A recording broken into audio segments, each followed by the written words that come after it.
শেষ হলো আজকের শিডিউলের খেলা। আজ কিন্তু আরও ছখানা ম্যাচ রয়েছে, আসবো সেসব আলোচনায়। তবে এই যে 4টে খেলা ছিল আজকের শিডিউলে, লাস্ট ম্যাচ শেষ হলো 9:30টায়, সেখানে কলম্বিয়া জয়লাভ করেছে। তবে আলোচনা শুরু করব প্রথম ম্যাচ দিয়ে। রোনাল্ডো কিন্তু এবার জোড়া গোল করতে সক্ষম হয়েছে এবং 5-0-তে উজবেকিস্তানকে হারিয়েছে। রোনাল্ডোর এই যে জোড়া গোল, সেই জোড়া গোলের সুবাদে রোনাল্ডো কিন্তু একটা বিশ্ব রেকর্ডও করে ফেললো। কি রেকর্ড?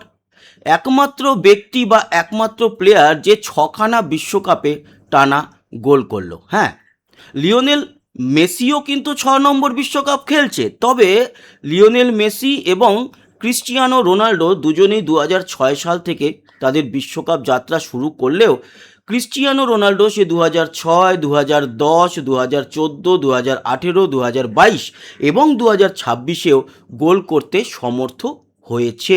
একমাত্র প্লেয়ার যে 6খানা বিশ্বকাপে গোল করেছে। লিওনেল মেসি 6খানা বিশ্বকাপ খেলেছে, 2006, 10, 14, 18, 22 এবং 26-এ খেলছে।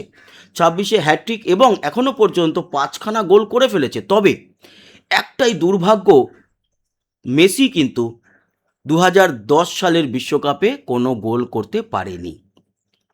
ফলে এই রেকর্ডটা অন্তত রোনাল্ডোর থাকলো। আসবো এই ম্যাচে। এই ম্যাচ খুব ইন্টারেস্টিং হয়েছিল। আপনাদের জানিয়ে রাখি, দ্বিতীয় আরও একটি গোল পেতে পারতো রোনাল্ডো। সেখানে পুরোপুরি উজবেকিস্তানের পুরো ডিফেন্ডারদেরকে, গোলকিপারদেরকে পুরো মুরগি বানিয়ে গোল দিয়েছে নুনো। গোল বা শট একটা সেট পিস থেকে নেওয়ার কথা ছিল রোনাল্ডোর। রোনাল্ডো দাঁড়িয়েও ছিল পজিশানে, বল বসানো রয়েছে। সেই অবস্থায় গোলকিপার থেকে শুরু করে ডিফেন্ডাররা যেই স্টান্ট নিয়েছিল, সেটা সম্পূর্ণ রোনাল্ডোর শটটাকে ডিফেন্ড করার জন্য। অথচ রোনাল্ডো শট নিতে যাবে, রেফারি বাঁশি বাজিয়েছে, নুনো পাশ থেকে দৌড়ে গিয়ে শট করে গোল করে দেয়। এই জায়গাটা বেশ মজার ছিল। এবং এটাও জানিয়ে রাখি, উজবেকিস্তান একটা গোল দিয়েও দিয়েছিল, কিন্তু সেই গোলটা দেওয়ার পর যখন সবাই আনন্দ করছে, উজবেক বলতে যাচ্ছিলাম, মাফ করবেন, উজবেক যারা দর্শক ছিল, সেই দর্শকরা এবং অবশ্যই উজবেকিস্তানের প্লেয়াররা সবাই আনন্দ করছে, সেই সময় দেখা যায় রোনাল্ডো গিয়ে রেফারির সঙ্গে কিছু একটা কথা বলছে। তারপরে ভিএআর, ভিডিও অ্যাসিস্ট্যান্ট রেফারির যে মনিটর, সেই মনিটরে ভিডিও দেখে দেখা যায় ওই গোলটা করার ঠিক আগে এক উজবেক প্লেয়ার ফাউল করে ফেলেছিল এবং সেই ফাউলের জন্য গোলটা বাতিল হয়। তারপরে অবশ্য উজবেকিস্তান আর কোনো গোল দিতে পারেনি।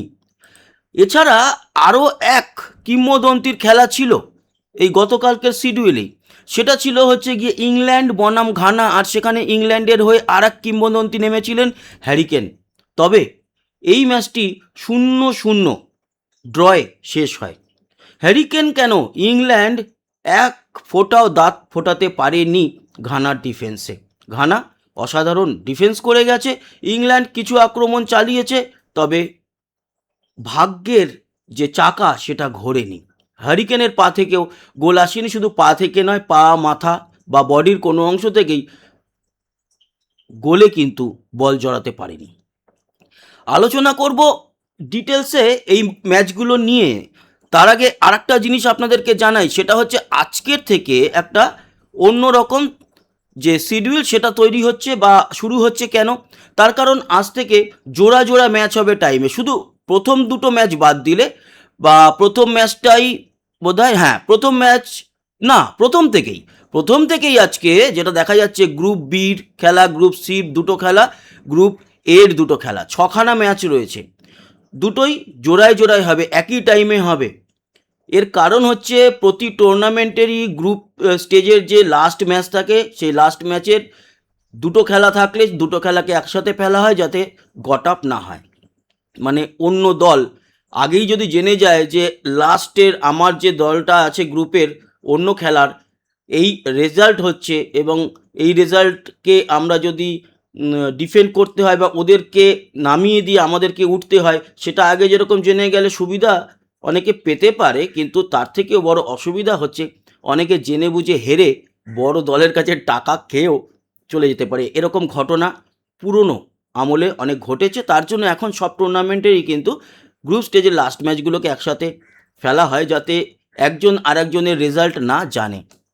এই আপকামিং ম্যাচগুলো কটায় কটায় আছে তাই নিয়ে এখানে দেখিয়েছি, তাও ডিটেলে আলোচনা করব এবং অবশ্যই আলোচনা করব কোন দলের জেতার কতটা রয়েছে চান্সেস।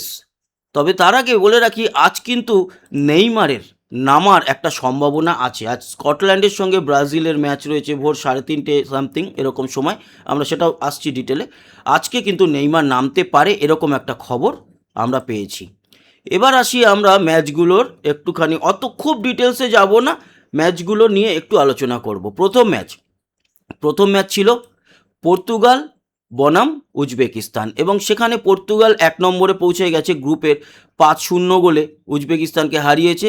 প্রথম গোল করে ক্রিস্টিয়ানো রোনাল্ডো 6 মিনিটে এবং তারপরে নুনোর যেই বলছিলাম সেট পিস থেকে শটটা যেটা রোনাল্ডো নিতে যাচ্ছিল এবং একেবারে মুরগি বানিয়ে গোল দিয়েছে নুনো 17 মিনিটে। এরপর 39 মিনিটে ক্রিস্টিয়ানো রোনাল্ডো আরও একটি গোল করে। এর মধ্যবর্তী সময় উজবেকিস্তান একটি গোল করেছিল, সেটা ফাউল হয়ে গেছিল বলে গোলটাকে ক্যান্সেল করা হয়। 3-0 গোল ছিল হচ্ছে গিয়ে হাফ টাইমের আগে পর্যন্ত।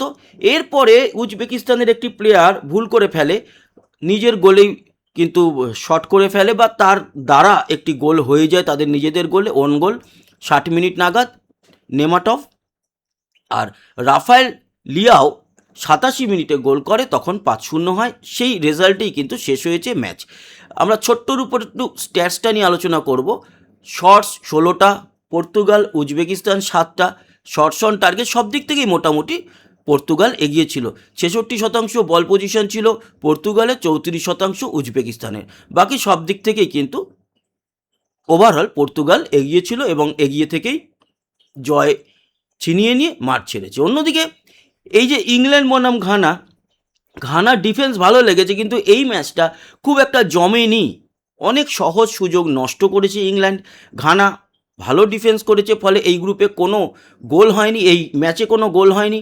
শর্টসের দিক থেকেও যদি দেখেন, শর্টস অন টার্গেট মাত্র 4টে ইংল্যান্ডের তরফ থেকে, একটা ঘানার। আর অন্যদিকে বল পজিশন 78% ছিল ইংল্যান্ডের পায়ে, 22% ঘানা, কিন্তু কোনো গোল করতে পারেনি। ওভারঅল এই ম্যাচে ইংল্যান্ড বল পজিশন সহ সব দিক থেকে এগিয়েও কোনো গোল করতে পারেনি, আর সব দিক থেকে পিছিয়ে থেকেও ঘানা কিন্তু ডিফেন্সটা অসাধারণ করে গেছে। ঘানার ডিফেন্সের যে প্রাচীর সেটা ভাঙতে পারেনি ইংল্যান্ড, ভাঙতে পারেনি হারিকেনও। তারপরের ম্যাচ ছিল সেটা পানামা বনাম ক্রোয়েশিয়া। এই ম্যাচটা কিন্তু ক্রোয়েশিয়া জয়লাভ করেছে।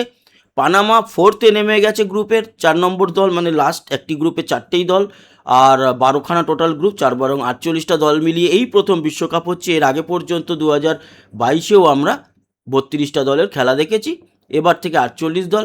তো অনেক নতুন দলও যেমন এসছে, বেশ কিছু পুরনো দলও কিন্তু আমরা এবছর দেখতে পাচ্ছি না, যেমন তার মধ্যে উল্লেখযোগ্য ইতালি, চিলি, গ্রিস। তো পানামা বনাম ক্রোয়েশিয়ার ম্যাচে একটিমাত্র গোল হয়েছে, সেটা 54 মিনিটে করেছে ক্রোয়েশিয়ার আন্টে বুডিমির।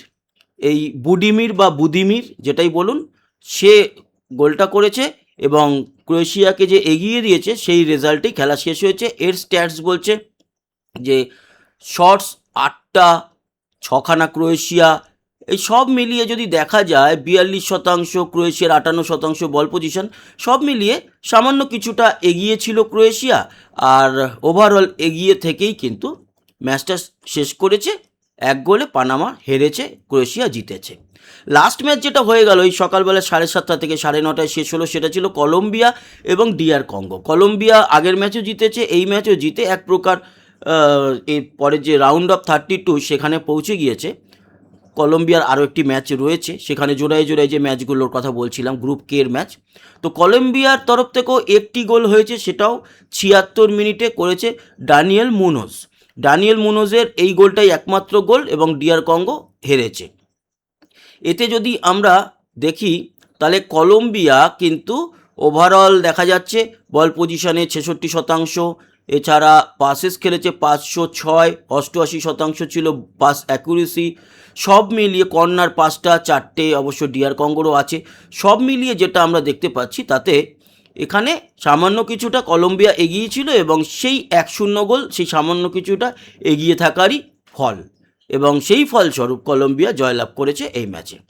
এবার আসি যে ছখানা ম্যাচ রয়েছে রাত্রির বেলা থেকে আজকে, সেই দুটো একই টাইমে খেলা সেই 6টা ম্যাচ সম্পর্কে কি জানা যাচ্ছে, কোন দলের জেতার চান্স কতটা। ব্রাজিলেরও ম্যাচ রয়েছে আজকে, ওই কারণে ব্রাজিলের জার্সি পরে ম্যাচের আপডেট দিচ্ছি।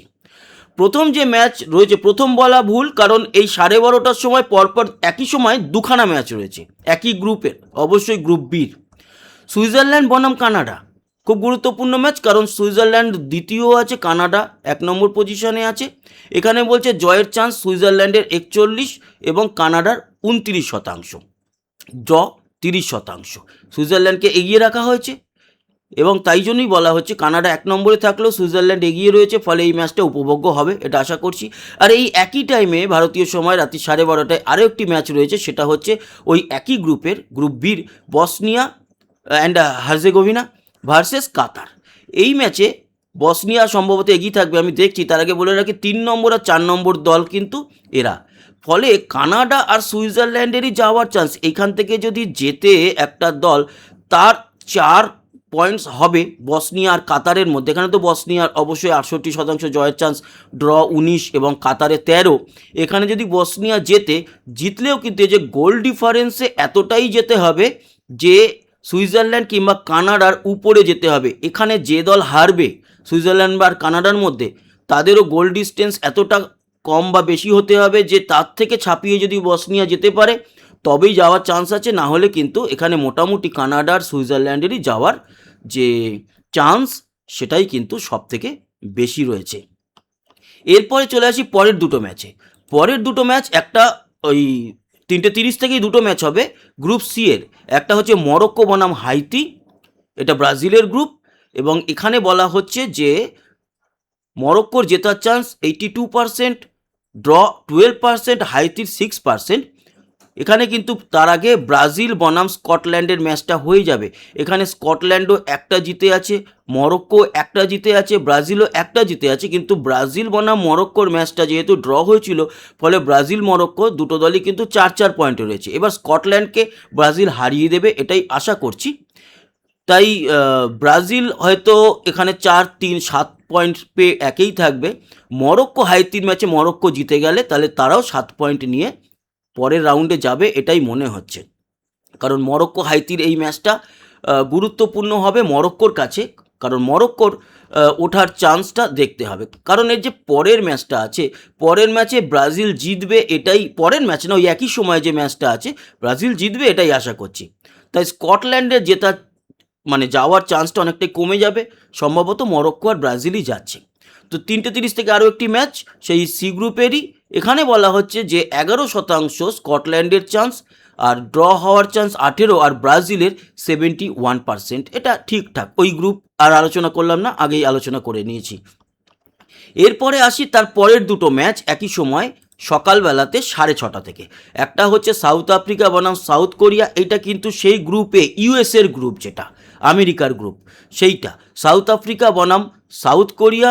এই গ্রুপের ম্যাচে দেখতে পাচ্ছি যে সাউথ আফ্রিকার জেতার চান্স 18%, ড্র 25%, এবং সাউথ না এটা মেক্সিকোর গ্রুপ, মাফ করবেন, সাউথ কোরিয়ার 57%। মেক্সিকো কিন্তু এখানে দুটো ম্যাচ জিতে অলরেডি 32 রাউন্ডে চলে গিয়েছে। তো সেক্ষেত্রে মেক্সিকোর পরের মানে এই একই সময় আরেকটা ম্যাচ রয়েছে, আসছি সেই আলোচনায়। সাউথ কোরিয়ার কাছে খুব গুরুত্বপূর্ণ, তাদের জিততে হবে, জিতলে কিন্তু চান্স রয়েছে, এবং সাউথ কোরিয়া সম্ভবত সাউথ আফ্রিকাকে হারিয়ে এই পরের রাউন্ডে যাচ্ছে।